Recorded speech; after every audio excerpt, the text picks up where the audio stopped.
Good morning. Well, the numbers are in for this year's tax season, and the Treasury Department coming up very short this year. A study done by the American Institute for Economic Research found the Treasury's April revenue dropped from $404 billion last year to $266 billion this year, the largest drop in over nearly 30 years. Richard Ebling is the Senior Fellow of the American Institute of Economic Research, and Roni Deutch, a tax attorney and CEO of Roni Deutch Tax Center. Good morning, guys. Good to see you. Thanks for being here. Richard, let me start with you. Wow, huge fall off in tax revenues. Why did it happen, and are you surprised by some of the numbers?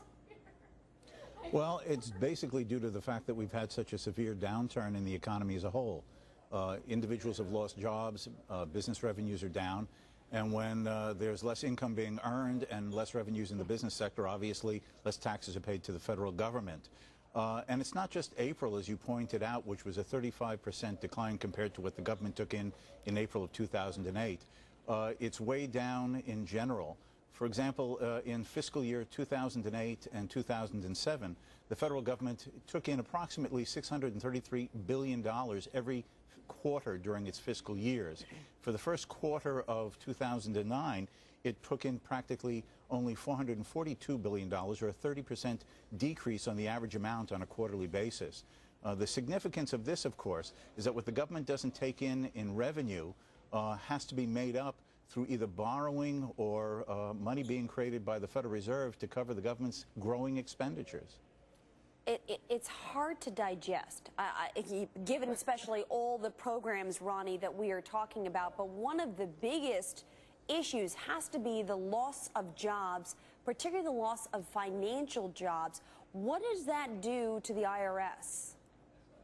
Yeah, first of all, Alexis, wonderful to speak with you. When you and I step back and look at the severity of this issue, not only are we losing jobs, but as Richard pointed out, the government's going to have to raise money somewhere. So you and I know, Alexis, we've been talking about this for a long time. We are going to see a significant increase in taxes at a time when we are downsizing and losing incredible jobs. So when you and I step back and say, how is this going to affect us, the taxpayer, we again are going to bear this burden. It's not just bailing out. Now President Obama is going to stand up and say, hey, look at the numbers. These numbers are pathetic, which means I'm going to be able to raise taxes across the board. What about the states? As you pointed out earlier, California's got, what, a $22 billion deficit? All the other states are at $100 billion. They're already raising taxes, and not just personal income taxes, Alexis. We're talking, what, gasoline taxes, sales taxes. So really, we're going to lose jobs, we're going to lose revenue, and it's going to be awful for you and I, the taxpayer.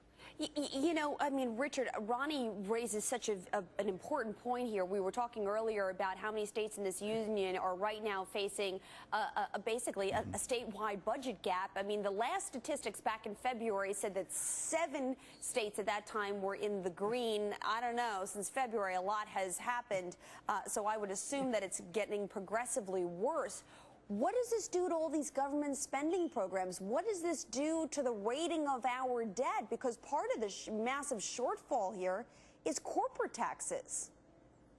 Well, the fact is as was shown just recently, when Obama suggested these token cuts, every congressman and senator said, yes, cuts are important, but not in my jurisdiction, my district, my constituents. So the fact no cuts are going to occur. Taxes will be raised, but I think the additional danger is the fact that there's going to be this huge deficit. The deficit this year is equal to 2/3 of all that the government spent in the last fiscal year under Bush.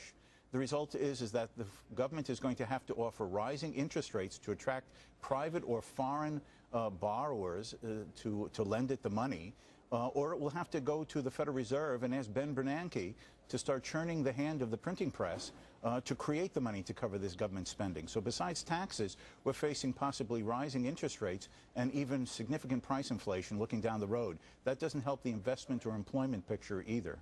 Roni, you know how they can do this, how they can collect the funds that they're losing. Talk to me about the specific type taxes that are most likely that we will see rise as a result of these shortfalls. You and I know that we are going to see individual income tax rise. We're going to see corporate tax rise. We're going to see interest and dividend tax rise. We're going to see every tax across the board rise. But I want to get back to your great point, Alexis. Collection activity. Remember, I'm in the trenches every day. Here's what I'm seeing. Increase in bank levies, increase in tax liens, increase in wage garnishments. Do you realize that UBS opened the door to so many tax loopholes that we are going to slam? So we are going to see increased collection activity, audit. Who wants to talk about audit so early in the morning? But we know, Alexis, they're going to go after increased collection activity, which is not only international, it's here in the United States, and raise taxes 100% across the board. He is not going to be able to keep his promise to keep taxes down for people making less than $200,000. So let me ask you a question, because I think the question viewers at home are asking is, how many people this year realistically filed on time, and therefore is the April number, or at least the numbers that we have right now, representative of the real tax revenue that the government is going to get? Or did, you know, most people postpone? I mean, we postpone. Yes, numbers don't lie. Do you realize that over 10 million people failed to file on April 15th? But we also have to talk about the people that are missing, those tax gap people, Alexis. Remember them? They're not even in the system, and they're not paying taxes. So I have bad news. The IRS is a business, and their numbers are drastically down. And the 10 million people that filed between now and October 15th, let's hope they file. I don't think we're going to see that much of a significant increase in revenue that's going to do anything to help us. We've got to decrease spending.